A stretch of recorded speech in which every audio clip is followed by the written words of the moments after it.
I already watched this.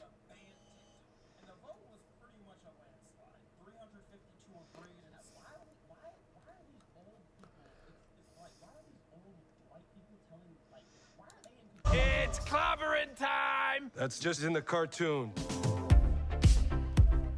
Hey, welcome back to ScreenCrush. I'm Ryan Airy, and this is all of the Easter eggs, references, and little things you might have missed in the final trailer for the Fantastic Four: just First ended the Steps. trailer, like, This trailer gave us so many sweet new reveals 10 of the minutes ago, characters, right? the villain, and some hints about how this is going to Like 10 connect minutes the ago, I read Fantastic the Four's trailer. post-credits scene and the Thunderbolts. I can't wait to break this baby down, but before we get started, I want to show you this awesome new Fantastic Four parody merch at our merch store, like the rockets of the Fantastic Four and Superman passing each other in space, Clobbering Time, Flame On, the FF as the Beatles on Abbey Road, the FF as the Jetsons, and The Thing as John Carpenter's The Thing. We love designing these shirts for you guys. Links are below. Now, I am so excited for this film because it seems like it truly embraces what I think are the two key tenets of the Fantastic Four. Number one, they are a family, and number two, they are explorers. The team is all about exploring new frontiers. It was born out of the optimism of the space age, and this gave the comics an endless imagination that I hope carries over to this franchise. Now, this trailer has mostly new footage, but we open with the shot that ended the first trailer, the Fantastic Four on a set that looks like the Beatles introduction on the Ed Sullivan Show. And this is fitting because this trailer is really giving us our first look at all the main players in this movie. Notice the Marvel logo like the 1960s Cinerama Theater in Los Angeles as we get individual shots that show each person's personalities. Reed in his cozy-ass turtleneck looks serious and studious. Sue looks charming, Johnny looks distracted, and Ben looks like he does not want to be there. In the crowd, we see fans waving this Four flag like we saw in this most definitely not AI-generated poster that was released a few months ago. Now, this shot is important because it's establishing that the team are not just superheroes, they're the superheroes. Director Matt Shakman has said that they will be the only superheroes in this universe. What do you mean? Well, this is the How are they the only ones?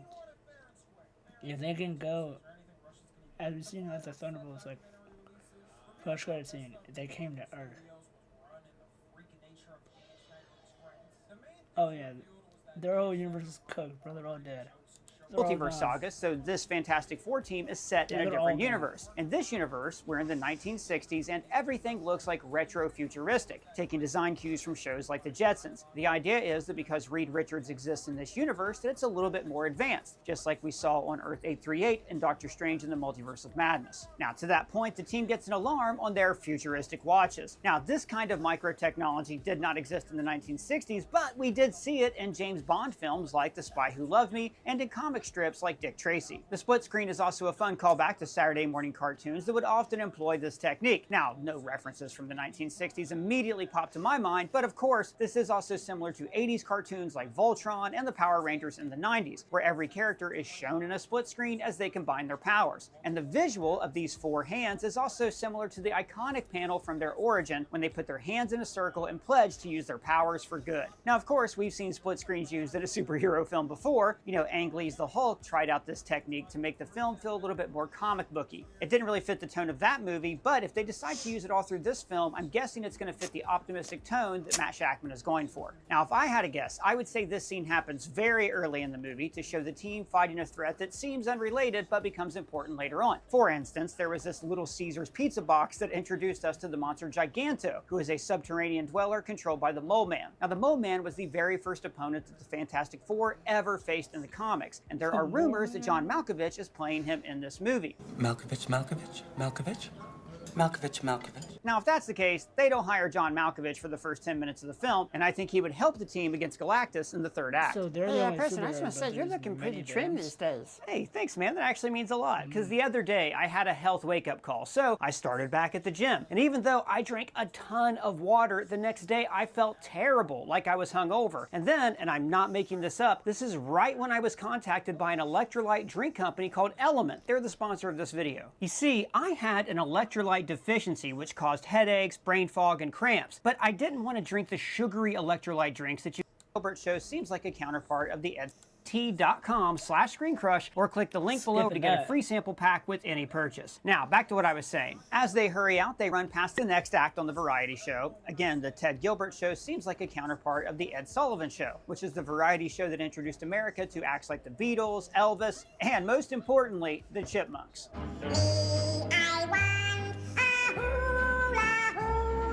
We also see a poster on the wall that looks like Johnny Storm with a bunch of sports cars. Now in the comics, Johnny is a major gearhead, and we might see some aspects of that in this movie. Like maybe he's the one who gets to retool and update the Fantastic Car. And then one by one, we get an introduction to their powers and personalities. We see Reed stretching, which frankly is very, very hard to capture well on film because it can easily look like this. And then, Invisible Woman.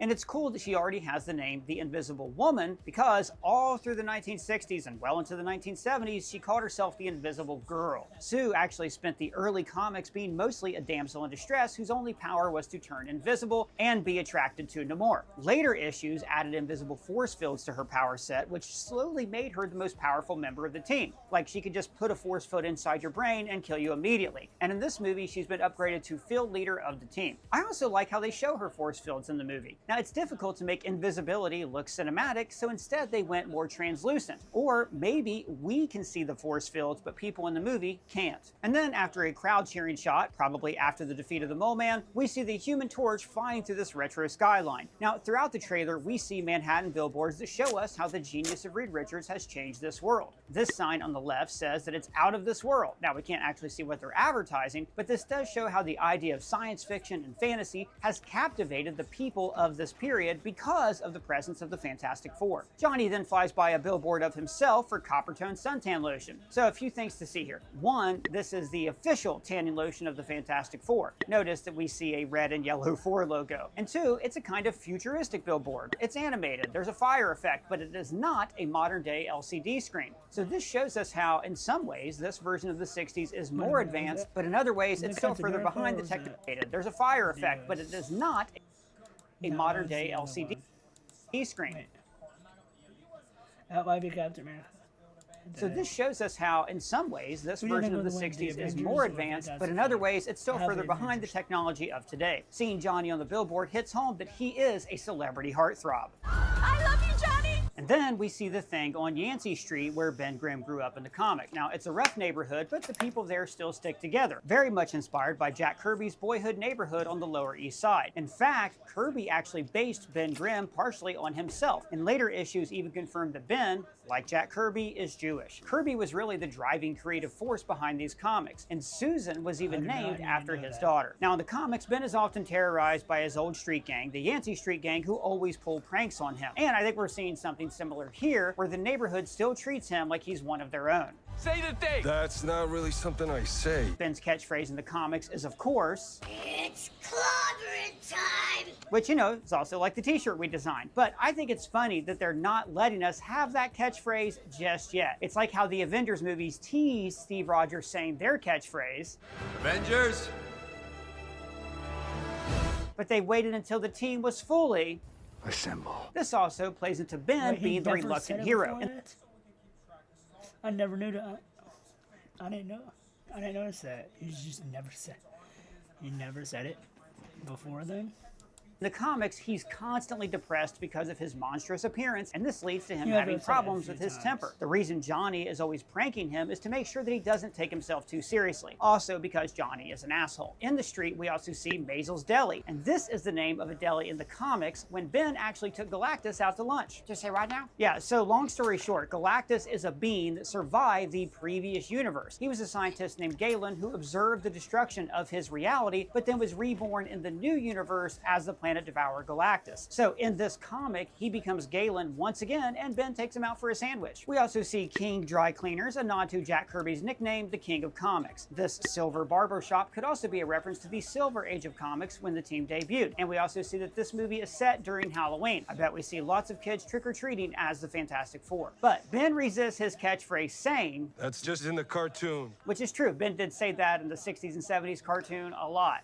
Hey, Clobbering time. But side note, that cartoon says that did on not Marvel feature Johnny Rivals. Storm because his animation rights were tied up in a different show. So that's why they originally introduced the robot Herbie as the fourth member of the team. We actually see Herbie in this shot later on, and they actually built several practical puppets of the robot, but then augmented his appearance with CGI. Johnny makes a 4 in the sky. Now in the comics, this is how he summons the team when there's danger. But Reed was actually the first person to make a Sky 4 with the flare gun in Fantastic Four issue 1. Then they gather on the balcony of the Baxter Building, their headquarters, for Sunday dinner. Now this has been a fun thing in the marketing, where every single Sunday the Twitter account sends out a reminder for dinner. This is probably the dinner that we've seen in previous trailers when the team works out that Sue is pregnant. What do you mean? What do I mean? You're late for dinner. Yes, we are. You late? I just said that.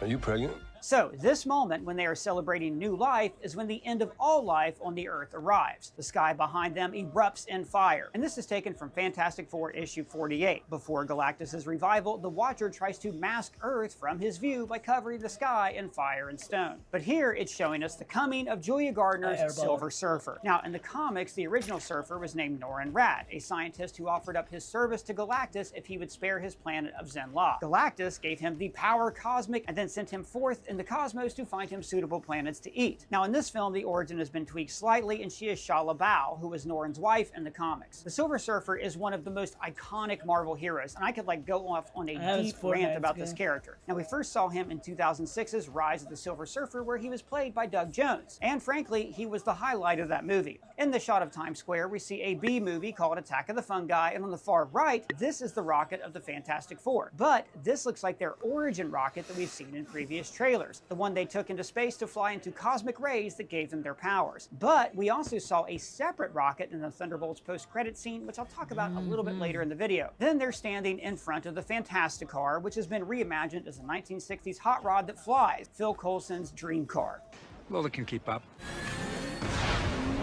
And then we finally get to see the arrival of Galactus. His ship emerges over the Earth, similar to the Star Destroyer dwarfing the Tampa 4 in A New Hope, or the Where are you going? approaching an Independence Day. Oh, and then bye. we see this shot of a footprint leaving a 4 in the dirt. So here's what I think is going on. When Galactus arrives, he lands his ship on the moon to prepare his World Eater engine to devour the Earth. Now, the space age in the actual 1960s was framed as a space race to the moon, the United States versus the Soviet Union. This competition is what birthed the idea of the Fantastic Four, who were trying to get to the stars before the commies. In JFK's inaugural speech in 1961, he pledged for America to put a man on the moon. And I think that here, we are seeing the Fantastic Four are actually the first humans to arrive on the moon. They don't plant a flag, but they do leave their footprint with their logo in the dirt. And this also ties into the movie's title, First Steps. This is showing how it's the first MCU movie about the Fantastic Four, but it's also about how the team is taking their first steps into the cosmos. And then we see the team in their spacesuits approaching what I assume is Galactus' world-devouring machine. But there's also a possibility that this is on an alternate Earth. Like later in the trailer, Reed says,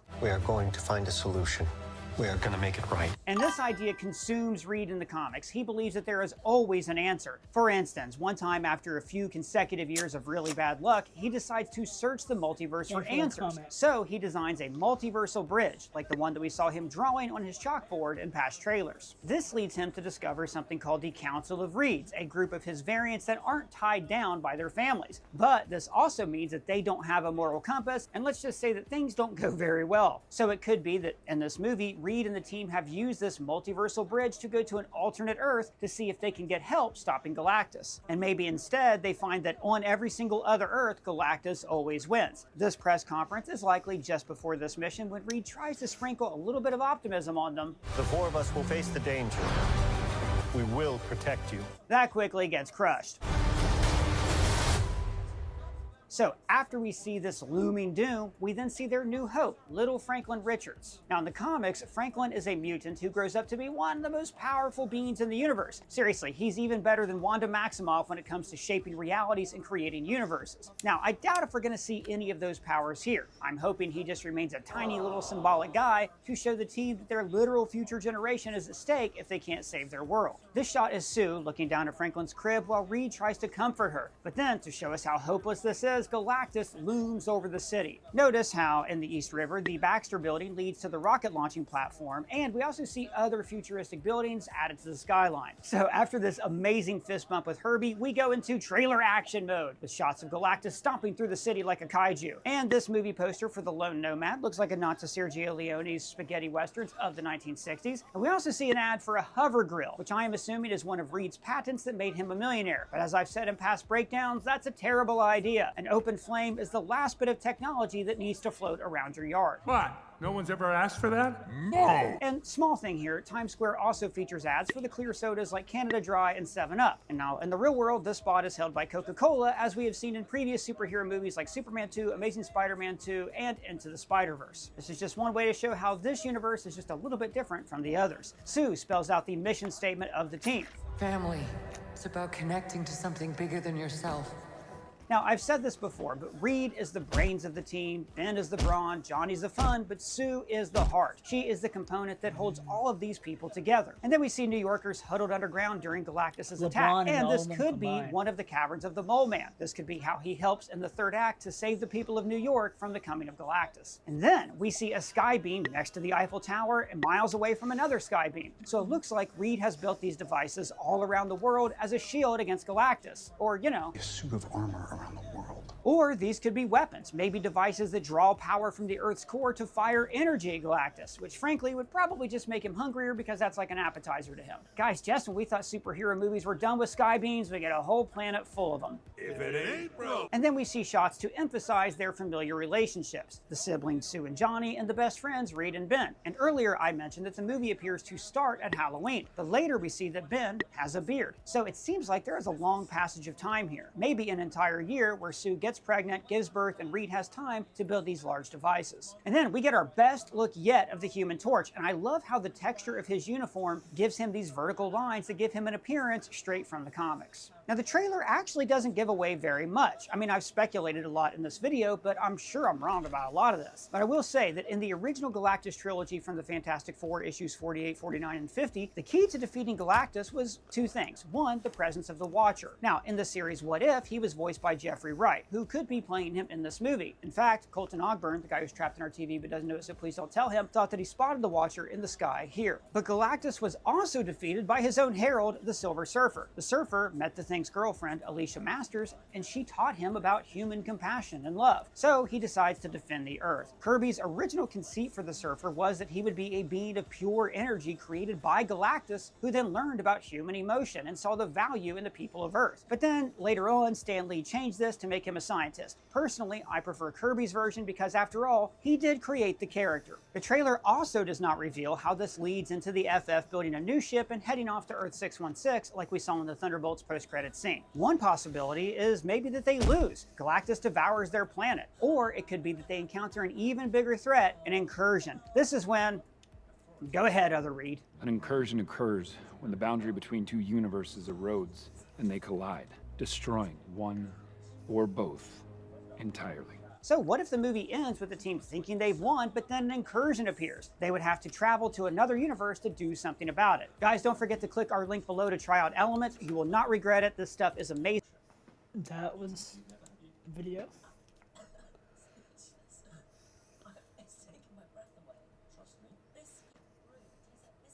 What's Speed doing?